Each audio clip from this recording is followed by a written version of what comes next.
ಪ್ರಿಯ ಅಡುಗೆ ಮನೆಗೆ ಸ್ವಾಗತ. ನಾನಿವತ್ತು ಬಾಳೆಕಾಯಲ್ಲಿ ಬಜ್ಜಿ ಮಾಡ್ತಾ ಇದ್ದೀನಿ. ಬಜ್ಜಿನ ಇದು ಸಿಪ್ಪೆ ಎಲ್ಲ ತಗೊಂಡು ನೀಟಾಗಿ ತೊಳೆದು ಚೆನ್ನಾಗಿ ಸಣ್ಣ ಸಣ್ಣ ಪೀಸ್ ಮಾಡಿಕೊಂಡು ಮಾಡೋಣ. ಅಷ್ಟೊತ್ತಿಗೆ ಹಸಿಟ್ಟು ಕಲಸಿಟ್ಕೊಳ್ಳೋಣ.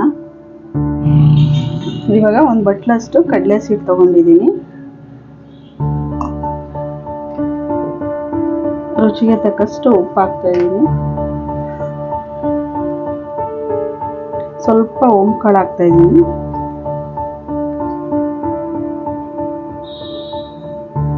ಖಾರಕ್ಕೆ ಒಂದು ಅರ್ಧ ಸ್ಪೂನ್ ಅಷ್ಟು ಚಿಲ್ಲಿ ಪೌಡರ್ ಹಾಕ್ತಾ ಇದ್ದೀನಿ. ಸ್ವಲ್ಪನೇ ಹಾಕ್ತಾ ಇದ್ದೀನಿ, ಖಾರ ಜಾಸ್ತಿ ಆಗುತ್ತೆ ಅಂದ್ಬಿಟ್ಟು.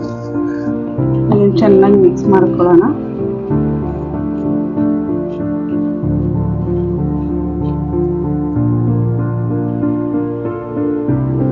ಚೆನ್ನಾಗಿ ಮಿಕ್ಸ್ ಮಾಡಿದಾಯಿತು. ಇವಾಗ ಒಂದೇ ಒಂದು ಸ್ಪೂನ್ ಅಷ್ಟು ಅಕ್ಕಿ ಹಸಿಟ್ಟು ಹಾಕ್ತಾ ಇದ್ದೀನಿ. ಅದನ್ನು ಚೆನ್ನಾಗಿ ಮಿಕ್ಸ್ ಮಾಡ್ಕೊಳ್ಳಿ.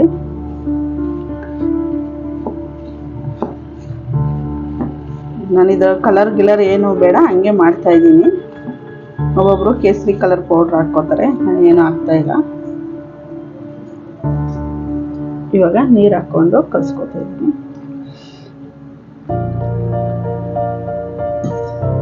ಸಾಯಂಕಾಲ ಟೈಮ್ ಟೀ ಜೊತೆಗೆ ಚೆನ್ನಾಗಿರುತ್ತೆ ಬಜ್ಜಿ ತಿನ್ನಕ್ಕೆ, ಬಿಸಿ ಬಿಸಿ.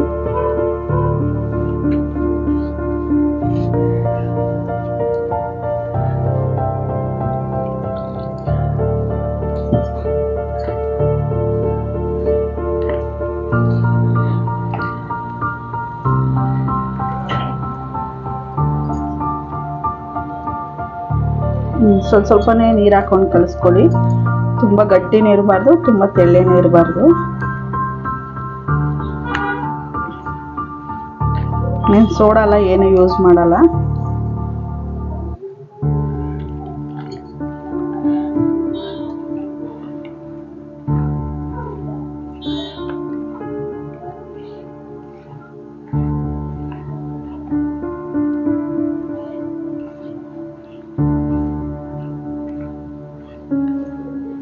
ಎಷ್ಟು ಗಟ್ಟಿ ಇದ್ರೆ ಸಾಕು. ಇದೊಂದು 10 ನಿಮಿಷ ನೆನಿಲಿ. ಹಸಿಟ್ಟು ಚೆನ್ನಾಗಿ ಮಿಕ್ಸ್ ಆಗೈತೆ. 10 ನಿಮಿಷ ಆಯಿತು. ಇವಾಗ ಎಣ್ಣೆ ಕಾಯಕ್ಕೆ ಇಟ್ಟಿದ್ದೀನಿ. ಇವಾಗ ಚೆನ್ನಾಗಿ ಎಣ್ಣೆ ಕಾಯ್ದೈತೆ. ಕಡಲೆ ಸಿಟ್ಟಲ್ಲಿ ಚೆನ್ನಾಗಿ ಹಿಂಗೆ ಅಜ್ಜಿ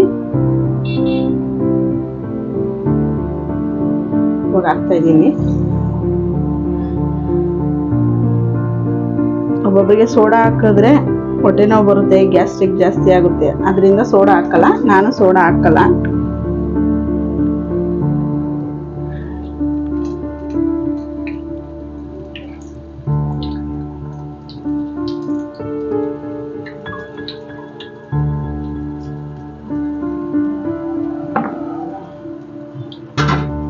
ಎಣ್ಣೆಲಿ ಸ್ವಲ್ಪ ಇದಾಗಲಿ, ತಕ್ಷಣ ತಿರುಗಿಸ್ಬೇಡ್ರಿ.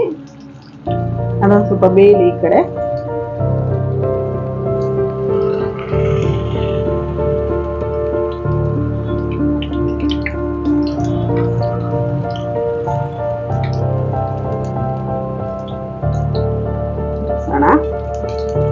ತಿರುಗಿಸ್ತಾ ಇದ್ದೀನಿ. ಇವಾಗ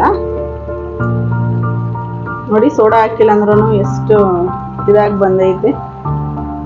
ಒಬ್ಬೊಬ್ರು ಹೇಳ್ತಾರೆ ಸೋಡಾ ಹಾಕಿದ್ರೆ ತುಂಬಾ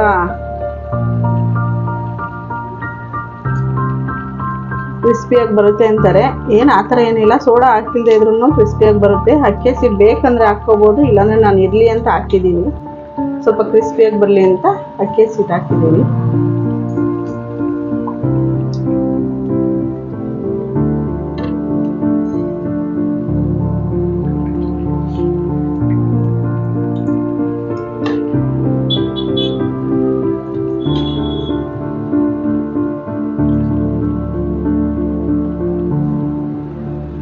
ನೋಡಿ, ಸಾಕಿದಿಷ್ಟು.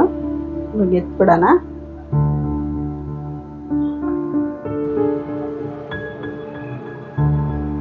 ಇನ್ನೊಂದ್ಸರಿ ಡಿಪ್ ಮಾಡಿ ಹಾಕ್ತಾ ಇದ್ದೀನಿ.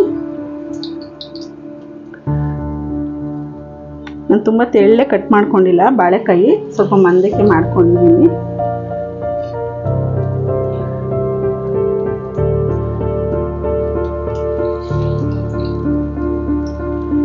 ಓಂಕಾಳು ಜೀರ್ಣ ಆಗೋದಕ್ಕೆ ಹಾಕೋದು.